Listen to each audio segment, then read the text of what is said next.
Good afternoon, everyone, and welcome to our Preparing for the New Income Year with Class webinar. Just a quick reminder for those of you who've just joined us, if you are having any audio problems, we do find that selecting the phone option for your audio rather than the computer will provide a better quality and consistency of sound. If you do have any technical issues, please send us a message via the chat box or phone us on 1800 203 123. My name is Melanie Dunn, Principal here at Accurium, and joining me today is Calvin from Class. Hi Calvin, how are you today? I'm good, thank you. How are you, Melanie? I'm excellent. And we have an exciting hour for all of you listening in today, where we're going to spend some time examining what's coming up for the year ahead. Before we jump into the content though, we will be using Slido to engage with you today. Slido is a way for you to ask your questions, vote for your favourite questions that other attendees are asking, and we'll have time at the end of the session to review and answer your questions. So please get them in. All you have to do is go to slido.com and type in the event code 3827123, or you can use the QR code on the screen there as well. When you go to that page, you'll be able to see any questions that have already been asked. You'll be able to vote for those. You'll be able to enter your own questions, so please have that handy and put the questions in as they come to your mind as we go throughout today's session. You'll also find in the handout section of the GoToWebinar app that there is the PDF of the slides there. If you'd like to download those, they're also there for you. In terms of our technical content today, the first half of today, you'll be with me and we'll be going through what's changed from 1 July 2023 and some of the compliance considerations for this new income year. I'll then pass over to Calvin to take us through some of the SMSF administration considerations within Class, including a bit of a demo. So let's jump into it. What's changed from the 1st July 2023 that as SMSF practitioners we need to be aware of? There's 4 key changes that I'd like to point out today. First, of course, is that self-managed super funds are moving to quarterly T-bar reporting.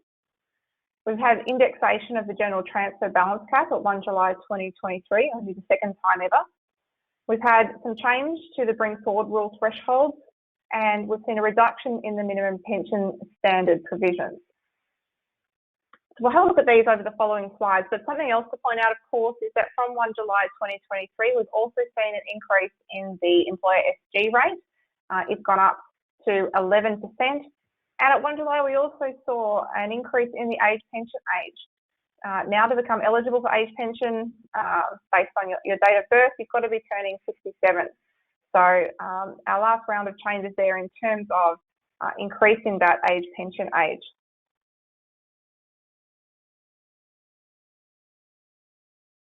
So let's first have a look at transfer balance account reporting. And this is something which we still get so many questions about from clients, understanding the transfer balance cap and the T-bar requirements. And in some ways, these changes that are applying from 1 July will hopefully make it a little bit simpler for you, at least in terms of understanding what you have to do. So from 1 July 2023, all SMSFs will be quarterly reported.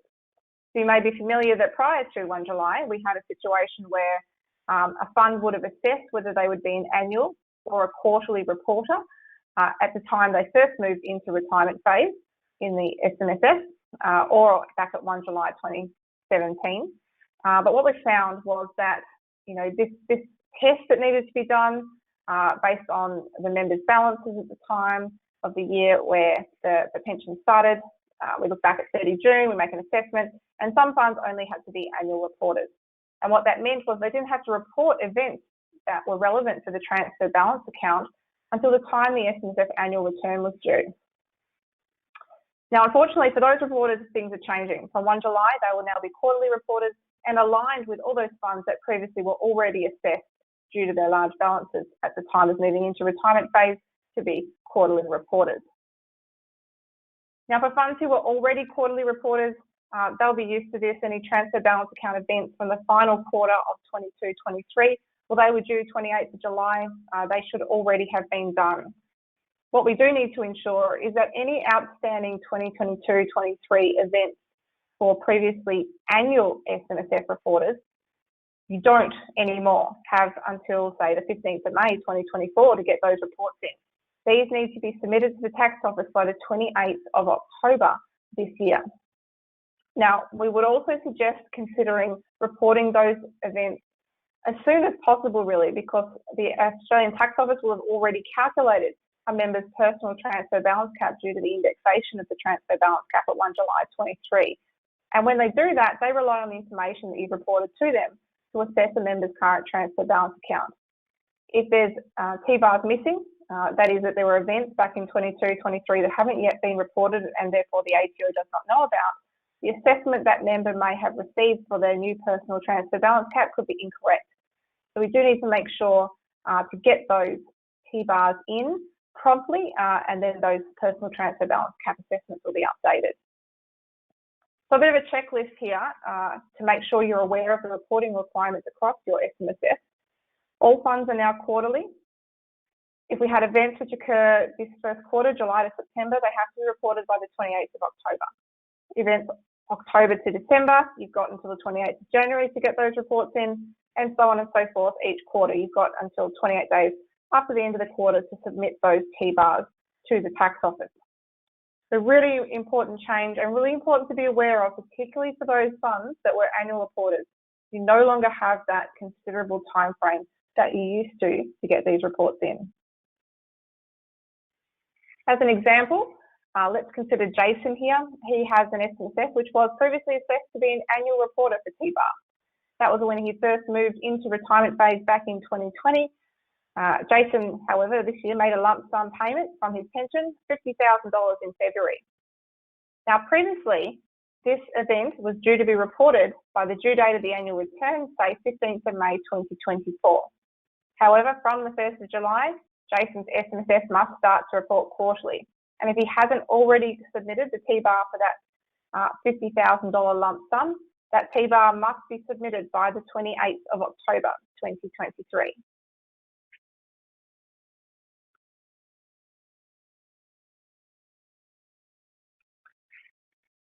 The next item to be aware of was the indexation of the general transfer balance cap. This was the second indexation we've seen to the cap since it was introduced, and we increased the cap from 1.7 million to 1.9 million on the 1st of July due to the CPI increase we've seen over the relevant period. It actually jumped $200,000 from 1.7 to 1.9 million.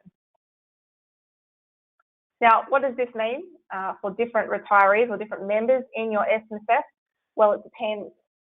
For your members who have already utilised their full personal transfer balance cap prior to the 1st of July 2023, then they don't get any of this increase. Their personal transfer balance cap will remain as it is currently. Even if they do a commutation to reduce their current transfer balance account below their personal transfer balance cap, that doesn't get around this. The formula for how we look at whether someone is entitled to an increase in their personal transfer balance cap when the general cap increases looks back at a member's highest ever transfer balance account. So if you've ever maxed out your own personal transfer balance cap, you are not entitled to any future increases in that cap. At the other end of the scale, we've got those members who've never had a transfer balance account. That would be members in accumulation phase who've never had a retirement phase income stream. Those members who haven't retired yet. From 1 July 2023, the transfer balance cap they would be entitled to when they do first start to commence a retirement phase income stream would be the general cap of 1.9 million. So great news for these people. The general transfer balance cap's gone up $200,000.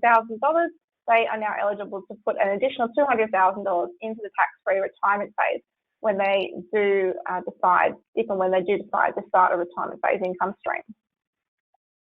The tricky cohort are those who are eligible for a partial increase in their personal transfer balance cap. These are those members in self-managed super funds who have previously commenced the retirement phase income stream and so have a transfer balance account but haven't yet utilised their full cap. They're eligible for part of this increase in the cap in proportion to how much of the cap they've already used. So where you have members who haven't maxed it out, they'll be eligible for a partial increase. The ATO will do this calculation and determine the members personal transfer balance cap in light of this increase in the general cap. What makes this really tricky for us as practitioners is that we are now in a situation where members of self-managed super funds could have a cap of anything from 1.6 million, being the original general transfer balance cap when it was first introduced, all the way up to 1.9 million, being our new general transfer balance cap, or anything in between. So when we're starting income streams, it's not simply a matter of going, okay, the member can put 1.9 million into retirement phase. We do need to check their personal transfer balance cap if they've ever had a retirement phase income stream.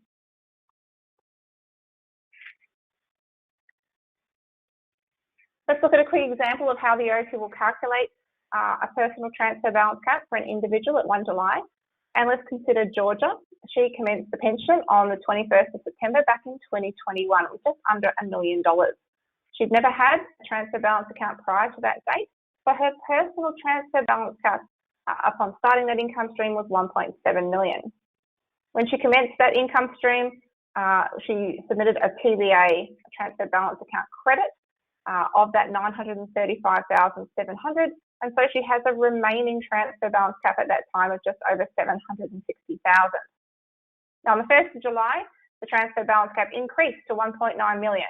Georgia's only entitled to a proportion of this because she's already used up some of her transfer balance cap. The ATO would assess Georgia's new personal transfer balance cap to be based on the following formula. First, they work out the maximum used transfer balance cap. So the maximum transfer balance of Georgia was 935,000 divided by her cap. At the time she had that maximum transfer balance account, this is 55%. And notice if it's not an exact number, it's rounded down. 1 minus that number gives us our unused cap percentage, and that's a proportion of the general increase that will be applied to the person's individual transfer balance cap. So from 1 July 23, Georgia's personal transfer balance cap goes up from her prior one of 1.7, increases by 90,000, which is the proportion of the increase she's entitled to 1.79 million. This means she's still entitled to put now 854,300 into the retirement phase in the future, should she ever have capacity to do that. A really interesting quirk of these rules to be aware of, particularly if you had members who commenced an income stream prior to the last general transfer balance cap increase at 1 July 21, is that when we make this assessment of the unused cap percentage, it's based on a member's maximum ever transfer balance account and their personal transfer balance cap at the time they had that maximum amount. So if the member had their maximum cap, say back when their personal cap was 1.6 million, but then subsequently made some commutations so their current transfer balance account is lower, then we would need to use that value back at their maximum account, maximum transfer balance account, and it will be the personal transfer balance cap back at that time that we use as the denominator. Bit of a quirk, really interesting. Make sure we get that right when we're doing our own calculations. Okay. Another change to be aware of, and there's a few this year that are tied to this increase in the general transfer balance cap, is that we have some changes to the non-concessional contribution bring forward thresholds.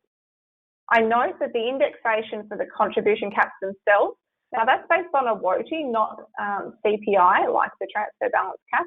And what we found over the last year was that the growth in a WOTI has been lower than CPI, so there aren't any increases in the actual concessional contribution caps for the 23-24 year, and therefore no increase in the standard non-concessional contribution cap.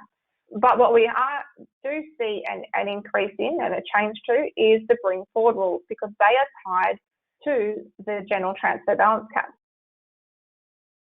So the general transfer balance cap's gone up 1 July, and our new thresholds for the standard non-concessional or the bring forward provisions are those in purple on the slide here. So for people looking to utilise the bring forward provisions, you can now have a higher balance and still be entitled to these different levels of bring forward amounts. For example, if you had $1.6 million as a total super balance back last year or the year before, you wouldn't be entitled to utilise the 3-year period or the 2-year period. You'd only be entitled to make a 1-year contribution. But this year, if you've got $1.6 million, you're entitled to make the full 3-year bring forward provision of $330,000.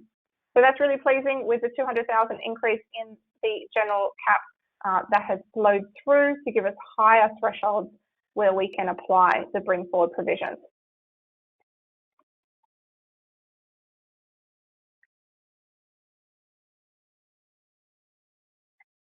I will note as well, it might not affect many of your clients, but the general transfer balance cap also increases the defined benefit income cap for those members that have cap defined benefit income streams.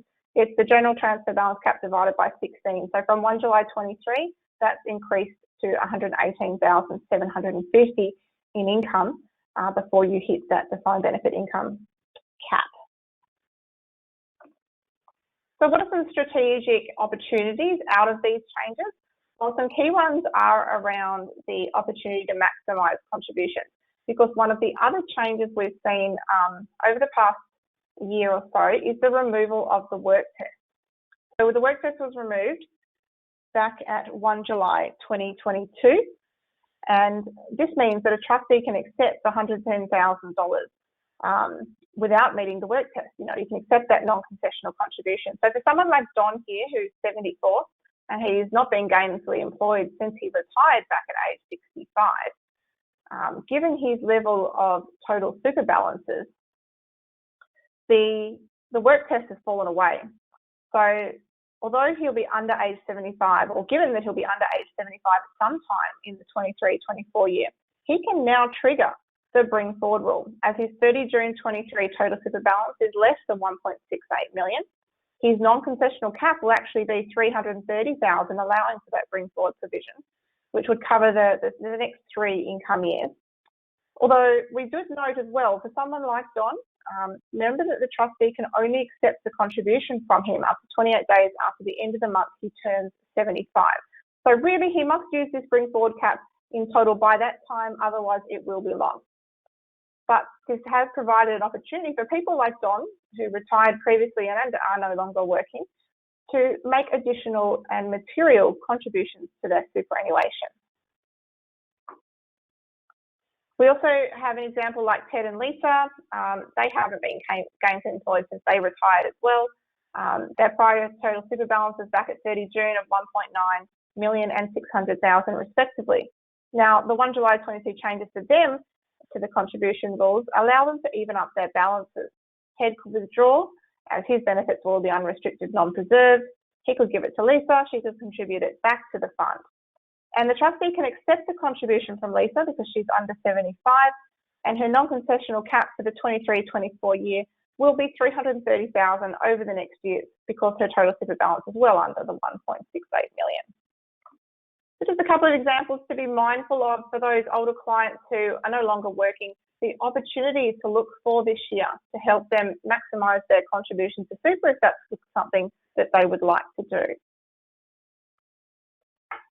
Another area to be aware of as we start this new income year is the change to the minimum pension standards. Over the last few years, we've been in a situation where there's been a 50% reduction in the standard minimum pension rate. So for example, for someone aged 70, they would have had a 2.5% minimum pension rate in the 22-23 year.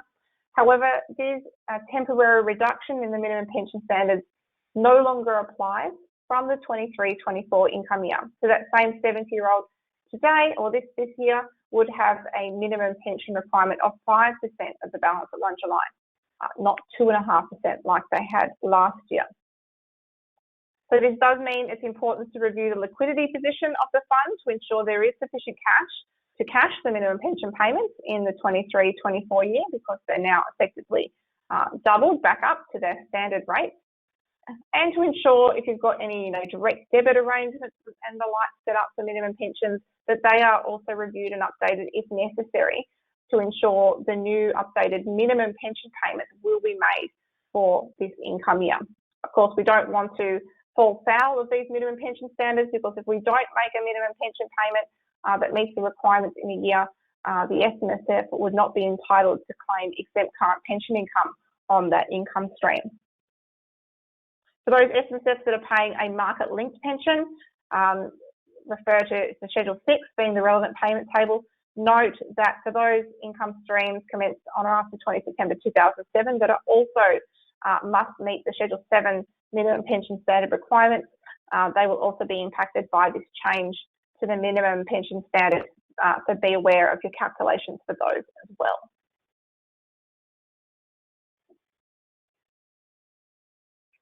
Where we are looking at pensions and account-based pensions, we do need to make sure those minimum payments are made. Of course, remember that if the pension commences in the income year or indeed fully commutes in the income year, we only need to make a prorated minimum pension payment for the income year. If a member passes away in the year, if the income stream is automatically reversionary, there's no change to the minimum pension standards. Those as determined at the start of the income year must be paid prior to 30 June. If the income stream is not reversionary, then that income stream will cease to need to make the minimum pension payments when the member passes away. So if the member hadn't yet made their full minimum pension standard that would have been required, there's no penalty in that respect. It can continue to claim ECPI up until that death benefit is paid. Remember, the pensions payments need to be paid by 30 June, and the penalty, if you don't, is that your exempt current pension income claim may be lost. TRISs also need to comply with these minimum pension standards. They do have additional requirements, in particular the 10% maximum payment limit.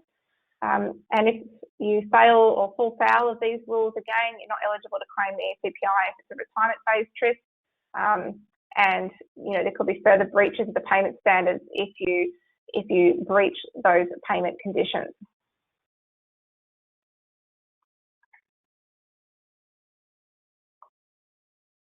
That's some of the changes to be aware of, some of the big changes that we've seen that we need to keep an eye on as we review and move forward with our clients this year.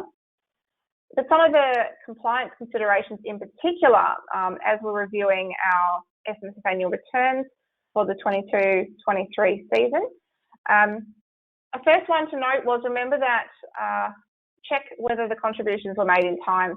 Often you'll see people rushing last minute to make a contribution to their SMSF, and maybe they've got some space in their cap, try to get it done.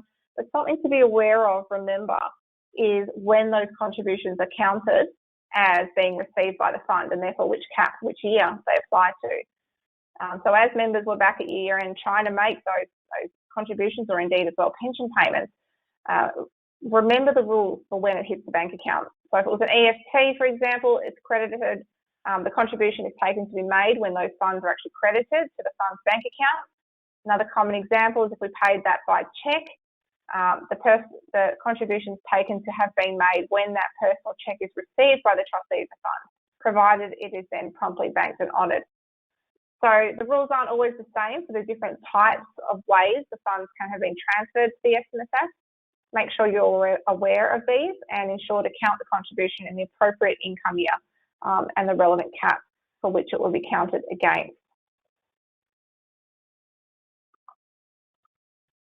When it comes to contributions, something we get a lot of questions about or we find ourselves talking about quite frequently is the concept of when a contribution can be received in terms of the acceptance rules and what are the cap implications and how we need to think about this separately.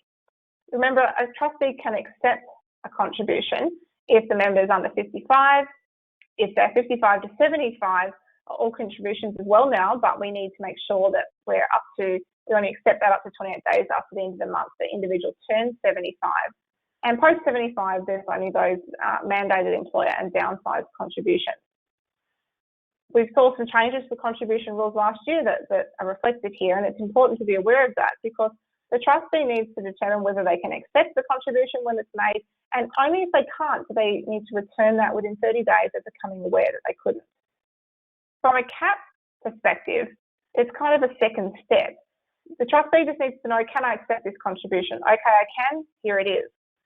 From the member's perspective, it's also important to be aware of the cap consequences. Obviously, once that contribution hits the bank account, it counts against the member's relevant cap.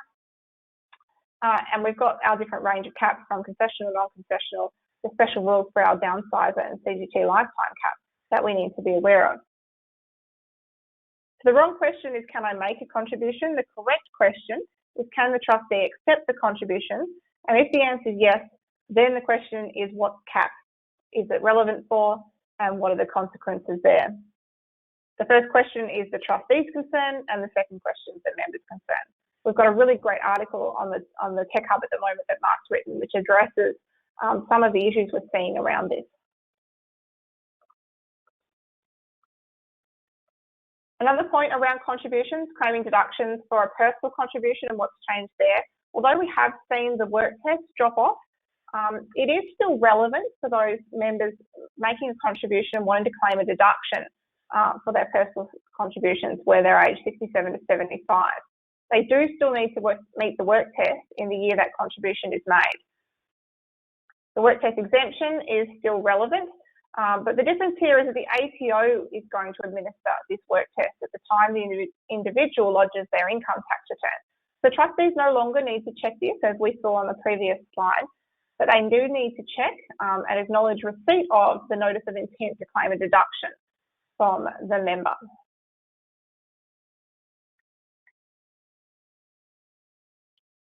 One of the things to think about as we start a new income year or review our funds from last year is, of course, the investment strategy. We need to regularly review our SMSF investment strategy, do the investments line up, have the trustees thought about all the considerations that they need to under the investment strategy provisions, and are there any changes which we need to make? Think about the in-house asset provisions. What's our 30 June market value ratio? Have we exceeded that, and do we need to make a plan to dispose of those excess amounts by the next 30 June? Review the tax position of the fund. Has there been any CGT movements on assets disposed that we need to be aware of? And what ECPI method should we use when we're looking to claim that, say, for the 2022-23 income year? Understanding what CGT we've had and other income that's been earned in the year will be really important for accurately claiming ECPI. And finally, make sure you've given a fair consideration for having evidence of market values across the fund assets for the audit. One strategy I'll touch on here is around the ECPI choice rules. This has been in play for a couple of years now, but it's not something you're doing every day. Indeed, it's something you do retrospectively at year end as you're looking to claim ECPI for the SMSF in the annual return. And what we need to think about here is how we can obviously minimise the tax outcomes for a client. So let's have a look at Ben and Barbara here. They're members of Choice Super Fund. In the first half of 22-23, they made some concessional contributions. They both retired then and commenced an account-based pension on the 30th of December with their entire balances. These are exceeding their personal transfer balance cap. Now, when we're doing any assessment of how a fund would claim ECPI, we have to determine whether the SMSF has disregarded small fund assets. This fund does not, because there was no member in retirement phase back at 30 June 2022. Now, they each drew pension payments and satisfied the minimum pension standards. So if we take a sort of a visual view of what Choice Super Fund looks like, you can see here for the first half of the year, they're all green. The fund was solely in accumulation phase. It was not in retirement phase. And then in December, the entire fund moved into the retirement phase. Now, for those of us familiar with claiming ECPI, this period where the fund was solely in retirement phase is commonly known as a period of deemed segregation. Now, for this fund in this year, the 2022-23 year, they actually now have a choice for how to claim ECPI.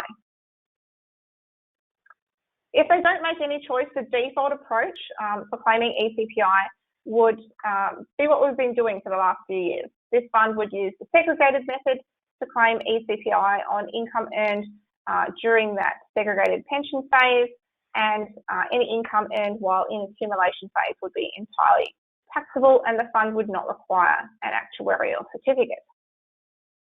However, for this fund that is eligible to make a choice, we need to determine if this is the best course of action. Now, if the fund realised some material gains or losses in the year, that's when it's particularly important to make this assessment. So in this case, let's assume that they earned some some nice capital gains in that deemed segregated period, then we know any capital gains or losses earned in a period of deemed segregation will be disregarded. So when it comes to gains, that means they're effectively tax-free. On the other hand, if we had gains or losses incurred in the period where the fund was not yet in retirement phase, under the default approach where we treat the fund as deemed segregated, any of the capital gains and losses incurred in that non-retirement phase period would also be disregarded. For gains, this means they end up entirely taxable. For losses, it does mean you can carry them forward. So is it better to have that default approach, or should we exercise our choice? And what the choice is a choice to treat all of the fund assets as not being segregated pension assets for the year, which effectively means the fund will use the proportionate method to claim ECPI across all fund assets and income in the year. So if we had a situation here where those capital gains were incurred in the period the fund was not in retirement phase, the default approach would see those gains entirely taxable. If we exercise our choice to treat the fund as if those assets were not segregated and use the proportionate method for the whole year, we will go away and get an actuarial certificate for the fund, which would certify in this case around 55% of the fund's assessable income and net capital gains can be claimed as ECPI. This would mean those capital gains earned in that non-retirement phase period will be 55% exempt instead of entirely tax-free.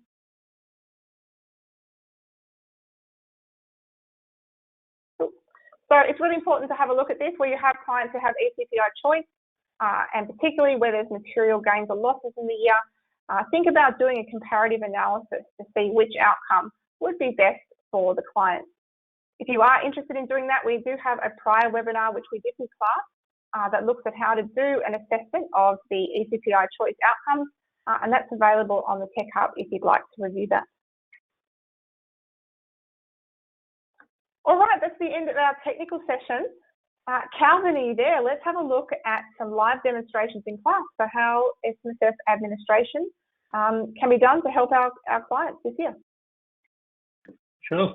Thanks, Melanie, and hi, everyone. Today, I'll be doing a live demonstration about where to and how to process the points shown in the slide, which cover the topics of what's changed from 1st July 2023. And I'm sure some of you might already know this, but I hope this could be a refresher course for you. So let's start off with a case study, and then I will lead you to the live demonstration. So Liz, who's 90 years old, is a sole member of an SMSF named her Madam Super Fund, and is our existing client with a pension account in the fund. Her son Charlie, 65 years old, decided to join the fund as a new member on 1st July 2023, and he made $10,000 of personal concession contributions. He informed us that he still has an active super account with an APRA fund, which is external. He intends to roll over most of his super balance into this SMSF next week. He wants us to help him stay on top of the SMSF compliance matters and wishes to speak with us about any further opportunity to maximize his super balance. As part of the welcome pack, we asked him to provide his super info from the ATO online services, which is like TDA, TBC, TDBC, and stuff. He took some screenshots and shared with us in a secure file sharing style. Now, first stop will be TSB, total super balance, contributions data, and caps. As you can see on the left-hand side of the screen, it shows Charlie has a TSB as at 30th June 2023 of 400,000, which consists of 100K in the accumulation phase and $200,000 in retirement phase. On the right-hand side of the screen, it's his employee contributions for in FY24. Year-to-date contribution is $1,000 into his professional APRA super fund, and it was last received there was 24th July 2023. Now, let me quickly show you how to record that in class. So at business level, the landing page, you look for the relevant super fund. Now we are at fund level. I already pre-populated this member account here. So info, claim date is 1st July 2023, 65 years old, and already had $10,000 in balance. The reason why he has already $10,000 in balance is because we have recorded his personal concessional contributions in 1st July 2023. Now let me quickly show you how to record TSB and external contributions. So you click on members and contribution caps, select the relevant financial year and a member, child info, and you click edit. So as we remember, 100K in calculation phase, what's his TSB as at 30th June 2023, and 300K retirement phase, which is in external April fund. And then he has already made $10,000 ECC and for the concession contribution made to the other funds. And that's it. And you click on submit. Now the next slide I'm going to show you is how to record his TSB and NCC. So on the left-hand side of the screen, it shows the bring forward arrangement. So if you read down here, the bring forward arrangement has been triggered in FY 2023, and he has been reported contribute 200K of NCC. That brings it down to remaining balance of 130,000, which are available until FY 2025, 3 years. On the right-hand side of the screen, it shows his carry forward concessional contributions data.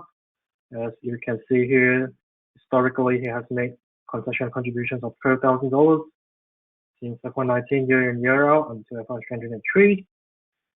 And his total super balance as at 30th June 2023 is $400,000. So he's definitely eligible to carry forward unused concessional contribution caps. Because of that, his TSB is below 500K. His unused concessional contribution available to carry forward is $70,000 in FY 2024. So let me quickly show you how to record that in class. So it's the same place where members, contribution caps, and so the relevant financial year, member, and click on edit. So he has made $200,000 NCC, and it was triggered in FY 2023. He also made $12,000 concessional contributions year in year out. And that's it. Let's click on submit. Successfully save. And now you can see that his non-concessional cap available is at $130,000. And also his cumulative available unused cap is $70,000, which is floating in here. That also ties into the ATO online services data and information that we have.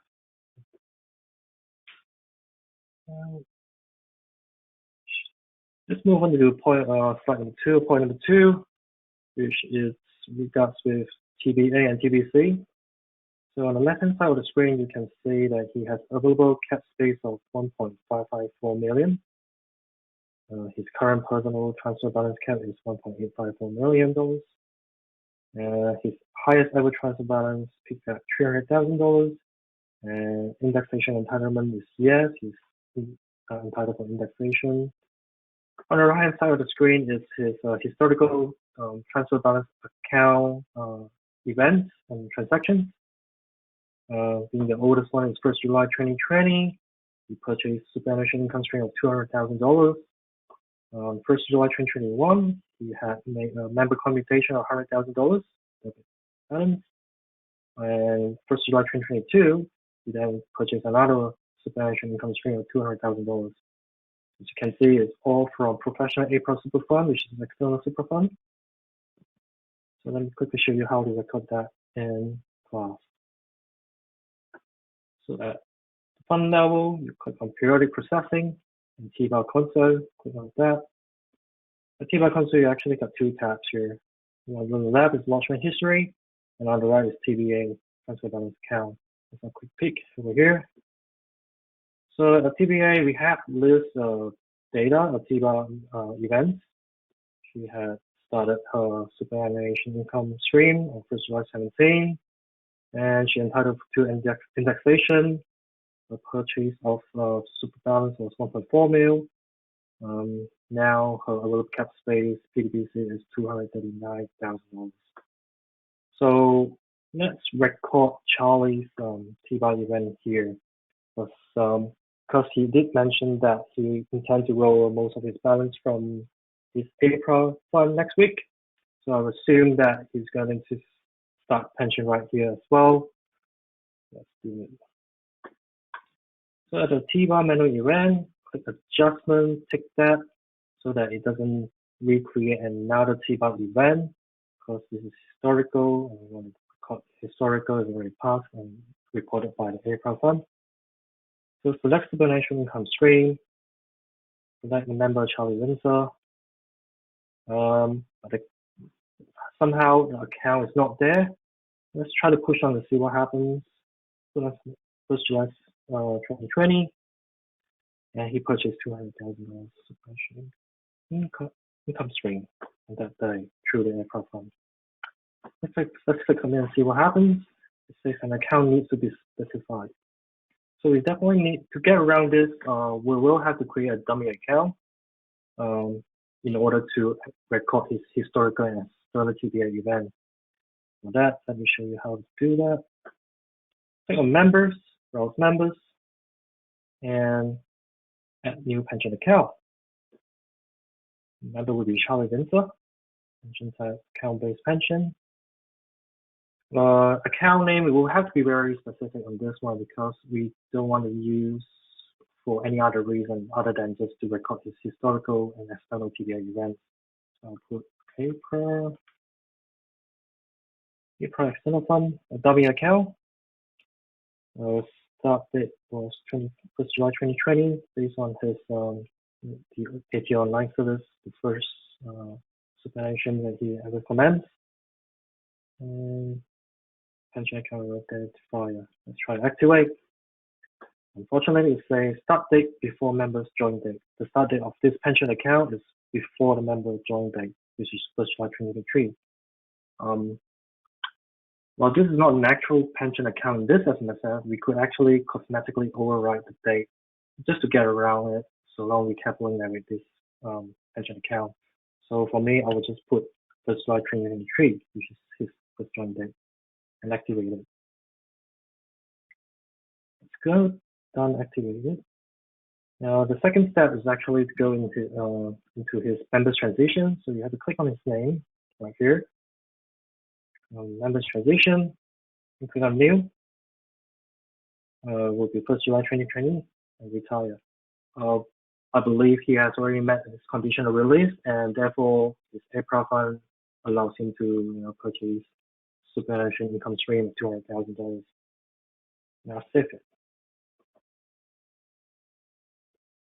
Now the groundwork is done. Let's go back to the T-bar console and record the historical events, TBA events. Let's refresh it. Manual T-bar events. First thing first, let's take adjustment. Purchase of superannuation income stream. Charlie Windsor. Now we have that account, which is a dummy account, which is great. This one will be 1st July 2020, and it was $200K. And click submit. Success. Let's still go on and finish two of them. The other two, which has a member computation. Charlie, that account, 1st July 2021, $100K. Submit. The last one will be you again purchase another $200,000, different date. 1st July 2022. It. Now I have recorded all his historical TBA events. Let's have a quick look in TBA. And his TBA is being recorded in this SMSF in class. Let's open up and have a look. April external fund on 1st July 2020. 200,000 credit for the purchase of superannuation income stream. $100K members commutation of 1st July 2021, and $200K of purchase another super income stream. And over here you can actually see the indexation as well in the 2D periods. and the second indexation, the recent one is 1st July 2023. With that, his highest TBA was picked at $300,000. His PDBC is 1.854 mil, and available remaining cap space for his PDBC is 1.554 mil, which all ties up to the ATO online service data. Now we have done that. Let's move on to pension review. A quick recap. Charlie joined the fund as a new member on 1st July 2023. His TSB actually shows he has 300K in retirement phase as at 30 June 2023. But all this amount is actually in his APRA fund, external fund, and it's not in this SMSF. So we actually do not need to do any pension review. But for Liz, she's a sole member of an SMSF with a pension account in the fund before even Charlie joined. So perhaps we should consider to perform an interim or final pension review for Liz in FY 2024. So let's have a quick look whether she still has a number balance in her pension account. So the last pre-update was 30 June 2023. It's good, it's pretty recent, and she has ADP and still has $1 million. For that reason, we will do a pension review. So click on pension members, browse pension reviews. Like the relevant financial year, member, and the pension account. Click on it pops up a window, says maintain pension period review. Select the relevant payment frequency. For me, I'll just select a yearly. Start date and end date. Make sure it's this financial year, which is FY 24. Great. Review status, interim or final. I'll select final because I know the fund's FY23 has been audited and signed off. Her member balance won't be changing at all. I'm pretty confident with that. And she has been withdrawing minimum pension every year. And that's it. Let's click on save. Successful, and review status is final. It's all done now. That's how you review or perform pension review. Now, the fourth point is business level overview. Class actually has a console overview at business level that allows class users to have an easy view over every member's TSB, TBA, PDBC, contributions, and pension limits. This is actually a great tool to have, but it all boils down to the quality of super info and data saved in class. And let me quickly show you where to navigate that.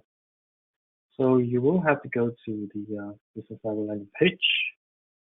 At this page, you click on members, and it will draw you to member console, select the relevant financial year, and I'll select my own brand, myself. And these are the radio buttons actually for you to choose. For the exercise, let's have a look at Charlie. Charlie Windsor, he has 10,000 in member balance, entirely in accumulation. TSB is 400K, consists of 100K in accumulation and 300K in retirement phase.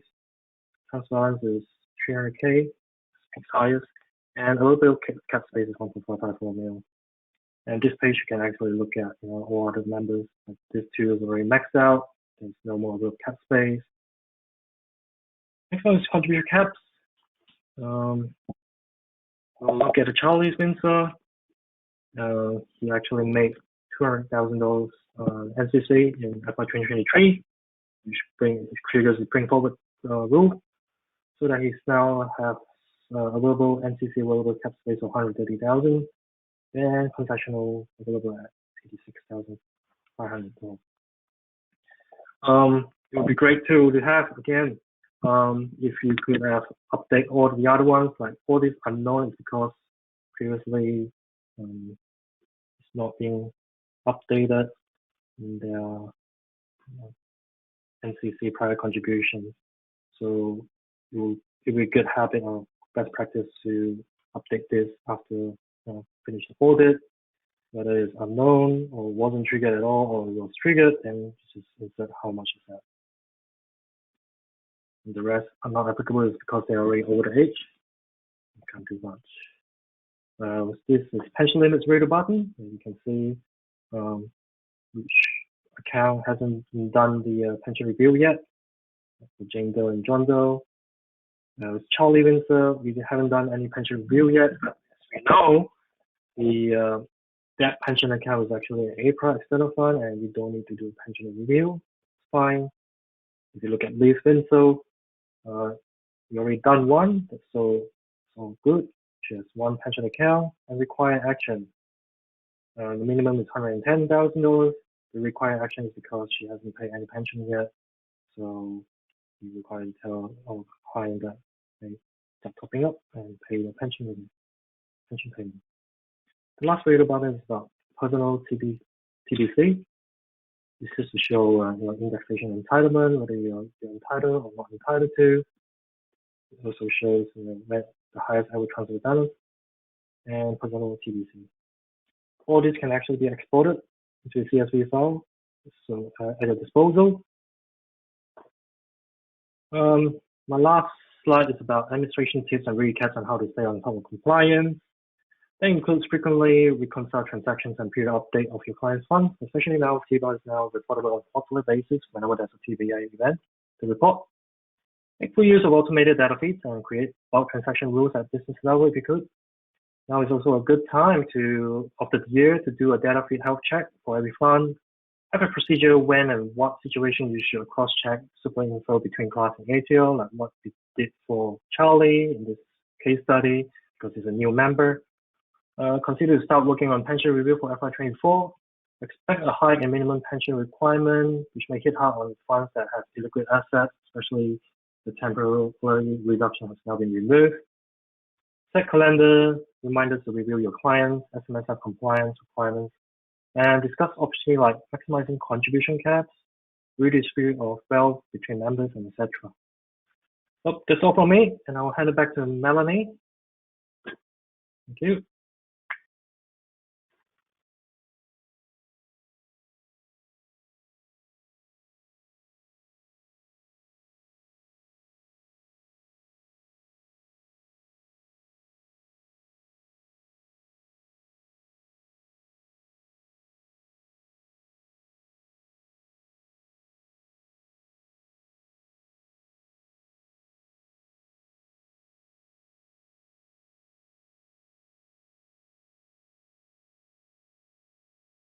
Sorry, I've been on mute, guys, here I was talking to you.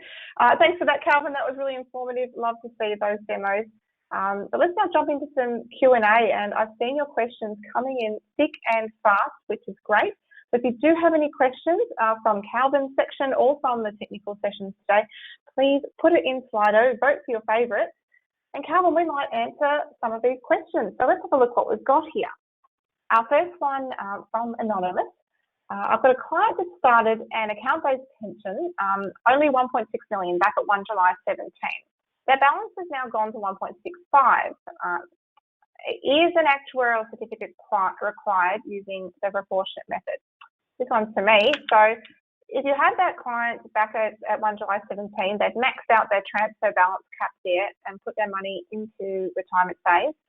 If that is all they have, they just have this account-based pension, in the SMSF, so there was nothing else, let's say, and that balance grows above the 1.6 to 1.65, that's absolutely fine. So the transfer balance cap's just limiting how much you can put into the tax-free retirement phase, not how much your balance can grow to. So once it's in pension, that's all good. It can grow to the 1.65, and that's still counted as retirement phase income stream for ECPI. So assuming this was all that client had, the fund would continue to be solely in retirement phase, and they would use the segregated method to claim ECPI this last year. So no actuarial certificate would be required. If the fund had other members and they had accumulation balances in the fund and there was no segregation, and indeed this fund's likely to have disregarded small fund assets, then they would have to use the proportionate method and get an actuarial certificate. All right, let's mark one off. All right, our next one for you, Calvin. If a minimum pension isn't withdrawn in a financial year for one of the pension members, how is that best actioned in class so the fund's ECPI calculation for the financial year will be correct? So I assume what they're alluding to here obviously is that if they don't make the minimum, that pension hasn't met the pension standards and isn't eligible for ECPI. So what do they need to do? For me, I will actually do a commutation on 1st of July back into accumulation. That's one of the best way to record this event, because you're already unable to meet the minimum pension. And with that, then you continue with your reconciliation and peer update, and then send it to Accurium for if there's any EC by calculation at all. Yeah. Yeah, and I mean, that's what happens from tax purposes, that the ATO effectively treat that income stream, assuming they're not eligible for any of the GPA concessions to continue the income stream. It will cease from 1 July of the income year. Any payments will be treated as lump sums. And yeah, you get to the end of the income year again, and if they are going to be able to continue to meet their pension status going forward, that income stream would move back into retirement phase and again be eligible for ECPI from the following start of the income year. All right, our next question. Is it better to lodge a T-bar by the due date if you're unsure of the correct event amount and then cancel and lodge a new event when the totals are correct? Okay, what I think this person is getting at is the idea that with the new reporting rules that everyone has to report quarterly, a common question I get asked is, well, how am I meant to know the balance of the pension that I'm commencing, within 28 days? Maybe I haven't had time to get all the right market valuations and so forth. Well, what the ATO do expect here is that you take your very best guesstimate. They expect that you should be in a position to understand the position of the fund if you're going to start a pension, because you'll need to do your minimum pension calculations and so forth. And it's that amount that you should put on your T-bar and lodge by the due date. And then you're correct. If it works out that the actual value that you should have reported is materially different, then you should cancel that original T-bar and lodge a new one relevant to that original pension commencement date with the correct commencement amount. Unfortunately, there's no black and white rules there around what that means, but that's a call that you need to make, but you should complete that initial T-bar on time to avoid any penalties in that respect.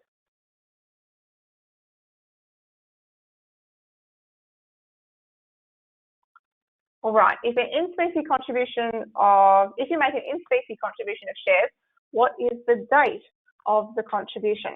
So this comes back to that slide I had previously around consideration of when money is received by the fund from the perspective of counting it towards the contribution caps and the relevant income year. Well, something to consider here, of course, is that when we're making an in-specie transaction, if the ATO accepts that the SMSF obtains ownership of that asset when beneficial ownership is acquired, which can be earlier than legal ownership. I suggest you have a look at tax ruling 2010-1 as an example of that. And they do say in there, I think it's that for listed securities, for example, if we're talking about shares here, it's when the SMSF obtains a properly executed, let's say this is off-market share transfer in registrable form. Yes, have a look on the ATO website for more detail, but it's the time when the beneficial ownership is acquired.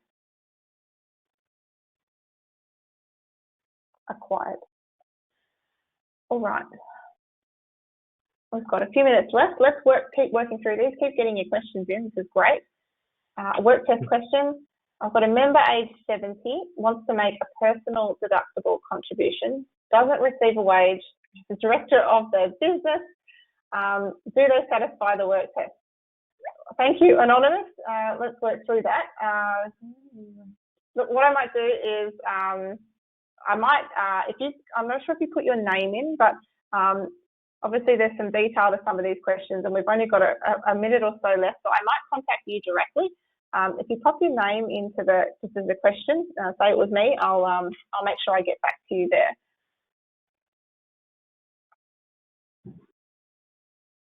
We've got one from Sarah here.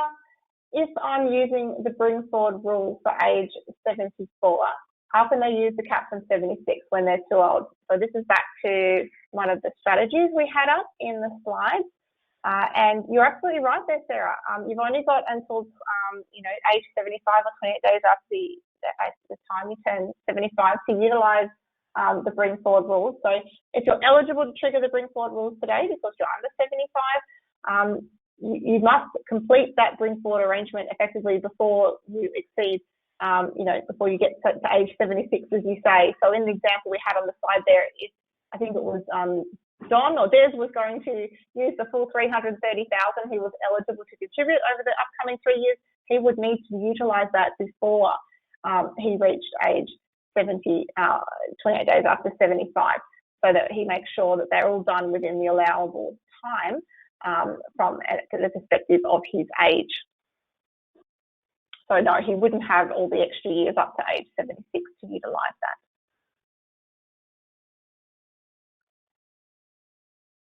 All right, another one here, and let's make this our second last one. So from Peter, if a member requests a full commutation of a pension account early in June, does the pro rata of earnings for that account need to be credited before the commutation is done? So we often get asked about this in terms of, members moving into retirement phase or out of retirement phase and commencing these pensions. Obviously, when you do a full commutation, you need to know the balance of the account at that date so that it then moves back into the member's accumulation account, and you'll, depending how you want to do that, you'll need to report that as a transfer balance account event, which means you'll also need to know the value to report on the T-bar, and of course that becomes a debit against the member's transfer balance account, so you do want to get that market value correct. It should represent the balance at that date, and it will be fair to think that that should include some allowance for the market value of the assets and therefore earnings up until that time. Calvin, any comments from your perspective in terms of how we go about getting these pro rata earnings prior to the full commutation of a pension in class?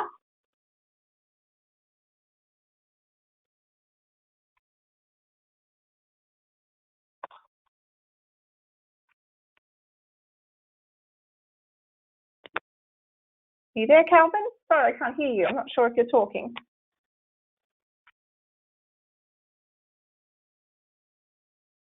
We'll have to take that one on notice. I think Calvin might be having some audio issues there. But great question, Peter. Hopefully that helped you out. And thank you so much to everyone. There's still a number of questions that I know we haven't got to. But what we'll do is we'll have a look at those, and we'll look at carrying some of those over to our live Q&A coming up in September. But if you do want your question answered, please feel free to reach out to myself or to Calvin at Class, and we're more than happy to have a chat with you to explore your questions. Thank you so much for coming along today to hear about how you can work with the new income year in Class. I will, of course, mention to everyone that as an Accurium client, you're eligible for 12 hours of CPD in 2023. You can access all of that from our Accurium website. If you do have any questions, please reach out to us and let us know. But it's been lovely speaking to you this afternoon. You'll get your CPD certificates in the coming days for attending this session, as well as the recording of this presentation. So thanks again for listening in, everyone. Thank you for coming along, Calvin, and providing us with that live demonstration. And everyone have a lovely afternoon. Thank you.